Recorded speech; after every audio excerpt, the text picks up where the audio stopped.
یہ صرف اللہ کے حکم کے تابع ہیں. یہ اگر یہ اللہ جب چاہے ان لاز آف نیچر کو الٹ کر سکتا ہے، ختم کر سکتا ہے. تو یہی طریقہ تھا جس سے وہ ثابت کر سکتے تھے کہ ہاں معجزے ایسے ایسے معجزے جو ہوتے ہیں، ورنہ آپ سائنسی طور پہ آپ معجزے نہیں ایکسپلین کر سکتے. اس چیز کو لینے کی وجہ سے انہوں نے یہ ایک ایسی روش بنائی تھی. پھر یہ ہوا کہ مشرف کا دور، یہ تمام جو کریکولم تھا، بینظیر کے 2 حکومتیں اور نواز شریف کی 2 حکومتوں میں سروائیو کر گئے. پھر جب مشرف کا دور آیا تو وہاں پہ نئے سرے سے کریکولم بنایا گیا اور اس چیز کو ریورس کیا گیا.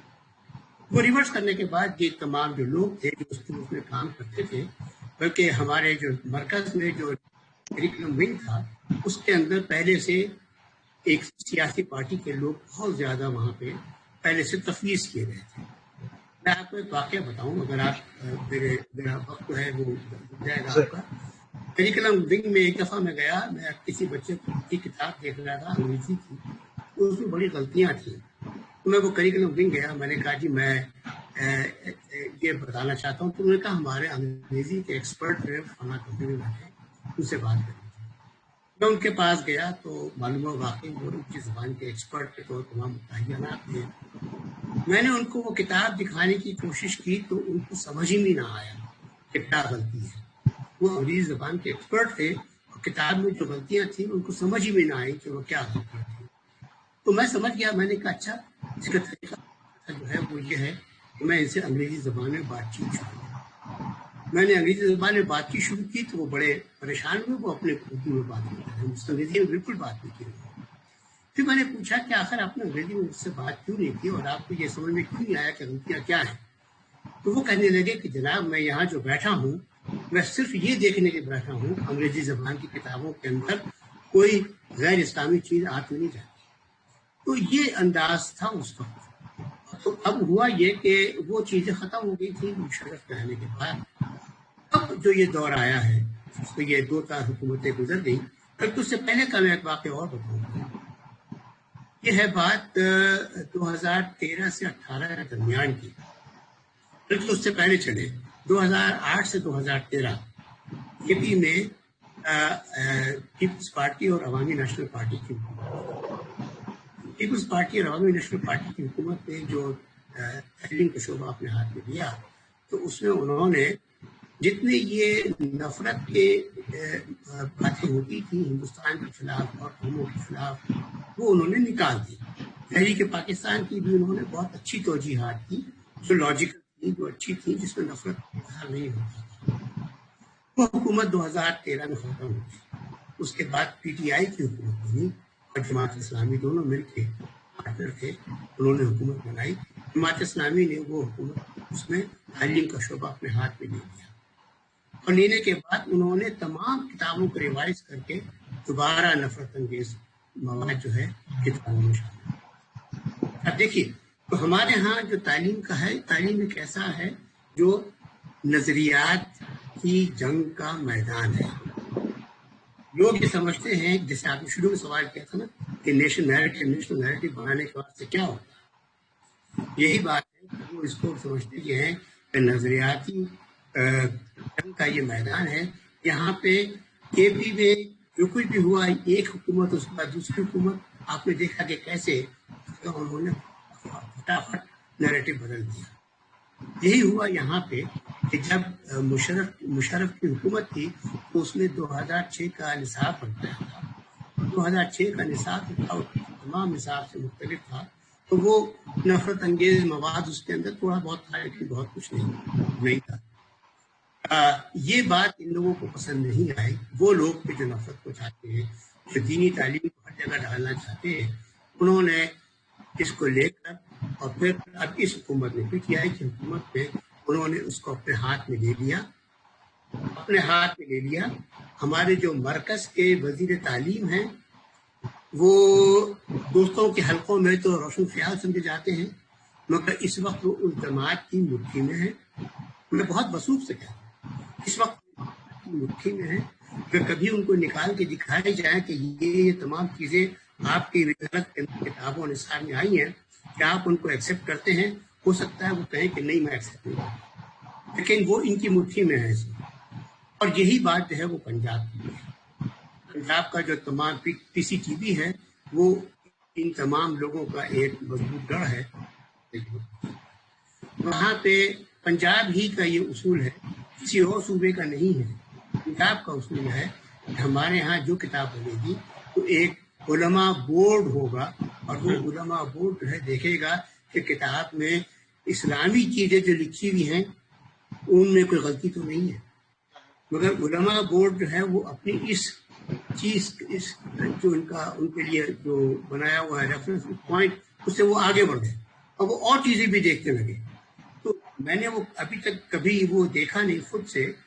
میں نے نیوٹن کی تصویر دیکھی تو کہا کہ بھائی دیکھو لمبے بال والی عورت ہے, سر پہ دوپٹہ اڑا دو. لیکن جو ملالہ والی بات ہے نا, وہ بڑی اس کو تھوڑا سا میں اور تفصیل سے بتانا چاہوں گا. یہ کتاب آکسفورڈ یونیورسٹی پریس کی ہے اور نئے کریکولم کے تحت نہیں ہے, یہ پرانے کریکولم کے تحت ہے. اور یہ کتاب پچھلی دفعہ جو 7ویں جماعت کے واسطے انہوں نے لکھی تھی, وہ کتاب لکھی تھی, وہ بازار میں تھی, سوشل اسٹڈیز کی کتاب تھی. اس کتاب میں انہوں نے ملالہ کو ہیرو بنایا تھا اور بڑے نیشنل ہیروز کے ساتھ ساتھ یہاں پہ ان کی کہیں نظر پڑی اس کے اوپر, تو انہوں نے اس کو وہاں سے اٹھوا دیا. سوال جو ہے وہ یہ ہے کہ ان کی پالیسی صاف یہ کہتی ہے کہ جو کتابیں چاہے مارکیٹ میں آ جائیں, ان میں سے جو اپرووڈ ہوں گی وہ اسکولوں میں چلیں گی, جو اپروو نہیں ہوں گی وہ اسکولوں میں نہیں چلیں گی. اگر کوئی کتاب آپ نے اپروو نہیں کی ہے اور وہ بک اسٹال پہ رکھی ہے, تو آپ کو کیا حق ہے کہ آپ اس کو وہاں سے اٹھوا دیں؟ کیا حق ہے آپ اس کو وہاں سے اٹھوا دیں؟ یہ حق ہے نا وہ ہے جو ان کے اندر خوف ہے, جو انہوں نے اپنے نیریٹو بنائے ہوئے ہیں. ان کے نزدیک ملالہ کی بات کرنا جو ہے وہ اس نیریٹو کے خلاف جاتا ہے جو طالبان کا نیریٹو ہے. چنانچہ جب سے یہ واقعہ ہوا ہے اس کے بعد سے میں نے پنجاب کریکولم بورڈ کو پنجابی طالبان بورڈ کہنا شروع کر دیا کہ ان کا رویہ ایگزیکٹلی وہی تھا جو پنجابی طالبان. یہ چیزیں نہیں ہونی چاہیے مگر یہ یہاں پہ ہیں, اور اس کی جو وجہ ہے وہ یہ ہے کہ وہ ایک خاص قسم کا مائنڈ سیٹ سمجھتا ہے کہ ہمیں اس شعبے کے اوپر قابو پانا ہے اور اس کے ذریعے سے اپنا نیریٹو ہمیں جاری کرنا ہے. وہ اس وقت اس چیز کو آگے یہ کنٹروورسی سے پیدا. سوال کا جواب دیا میں نے کہ نہیں؟ سر بہت بہت بہت تسلی بخش اور ڈیٹیل میں. اچھا, اس کو نا میں کنیکٹ کروں گا, ہمارے پڑوس میں اسلامی ملک ہے, اسلامک ریپبلک ہے ہماری طرح, ایران. اب ایران میں یوں ہے کہ ان کا پولیٹیکل سسٹم جو ہے وہ ایک گارجین کونسل کنٹرول کرتی ہے. یعنی اگر آپ نے الیکشن میں حصہ لینا ہو تو باقی آپ کے سارے معاملات ٹھیک بھی ہوں تو آپ نے اپنے آپ کو گارجین کونسل سے اپروو کروانا ہے, تبھی آپ پھر جا کے الیکشن میں کھڑے ہو سکتے ہیں. اور ایسا معاملہ جو ہے وہ عام کسی لیجسلیٹر سے لے کے ایون جو ان کا پریزیڈنٹ کا جو الیکشن ہوتا ہے وہاں بھی سب امیدواروں کو وہ گارجین کونسل چیک کرتی ہے. اب ہمارے یہاں 73 کے آئین میں آپ کو پتا ہے کہ یہاں اسلامک آئیڈیالوجیکل کونسل کا ایک انسٹیٹیوشن انہوں نے کھڑا کیا, اور اس کا جو کردار کانسٹیٹیوشن میں ہے, جتنا کچھ میں کانسٹیٹیوشن کو سمجھتا ہوں, وہ کنسلٹیٹیو ہے, یعنی مشاورتی ہے. یعنی وہ مشورہ دے سکتے ہیں, اپنی کسی بات کو لاگو نہیں کر سکتے, یعنی زبردستی امپوز نہیں کر سکتے. ابھی ریسنٹلی ایک ڈومیسٹک وائلنس بل جو ہے وہ زیر بحث ہے, اور اس پہ پہلے بھی ایک آبزرویشن جو ہے وہ اسلامک آئیڈیالوجیکل کونسل جب مولانا شیرانی اس کے ہیڈ ہوا کرتے تھے وہ دے چکی ہے. اب وہ بڑی کریزی سی ہے کہ عورت کو تشدد, یعنی جو خاتون ہے اس پہ جو تشدد کو آپ کس طریقے سے ڈیفائن کریں گے. اب وہ ایک مذہبی توضیح لے آتے ہیں کہ جناب مارا جائے, ہلکا پھلکا تشدد کیا جائے. یہ ان کے الفاظ ہیں مولانا شیرانی کے کہ جی ہلکے پھلکے تشدد کی تو اسلام میں اجازت ہے. اب اس ہلکے پھلکے تشدد کا معاملہ یوں ہے کہ اس کو آپ ڈیفائن کیسے کریں گے؟ آپ کوئی ہڈی نہ ٹوٹے اسے ڈیفائن کریں گے, کوئی انکانشیس نہیں ہوگا اسے وہ ڈیفائن کریں گے.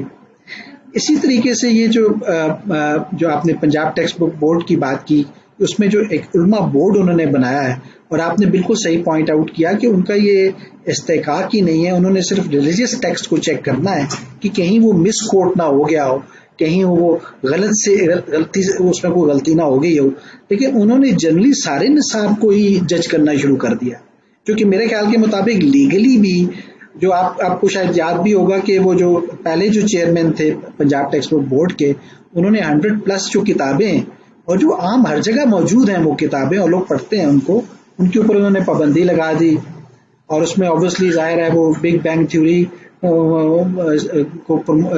کی بات بھی کچھ کتابوں کے اندر تھی، کچھ میں جو نون بایولوجی کی جو تھیوریز ہیں، جو فزکس کی جو تھیوریز ہیں، بے شک کوئی ان سے اتفاق نہ بھی کرتا ہو تو اوبویسلی جو فزکس پڑھے گا. میں آپ کو اپنی ایک چھوٹی سی بات بتاتا ہوں کہ میں کراچی یونیورسٹی میں ایک اسپیشل ایجوکیشن ڈپارٹمنٹ ہے، اس میں میں سائیکالوجی جو ہے وہ میں پڑھاتا تھا. تو میں نے فرائڈ کی ایک psycho sexual theory of development ہے، وہ میرے سلیبس میں تھی، کورس میں تھی. تو جب میں نے اس کے 2 لیکچرز دیے تو مجھے ڈین آف سوشل سائنسز نے وہاں بلا کے یہ کہا کہ آپ یہ جو پورشن ہے جو فرائڈ والا جو ہے اس کو آپ ڈراپ کر دیں، آپ اس کو نہ کریں. دس از آئی ایم ٹاکنگ اباؤٹ، آپ مشرف ویرا کی بات کر رہے تھے، میں 2005-2006 کی بات کر رہا ہوں، یعنی یہ کافی پہلے کی بات ہے.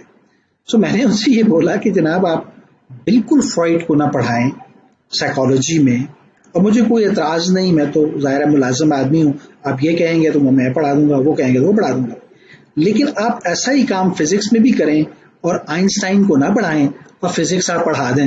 جیسے آپ فرائڈ نہ پڑھا کے آپ سائیکالوجی پڑھا سکتے ہیں تو آپ آئنسٹائن نہ پڑھائیں اور آپ فزکس پڑھا دیں. سو میرا آرگومنٹ یہ ہے کہ how we have to respond to it. Like آپ بہت اکیڈمیشین ہیں، آپ ریسرچر ہیں، آپ ان معاملات کے ساتھ ریلیٹڈ ہیں، ہم اکیڈمیشیا اس کو کیسے رسپونڈ کرے، عام لوگ کیسے رسپونڈ کریں اس کو؟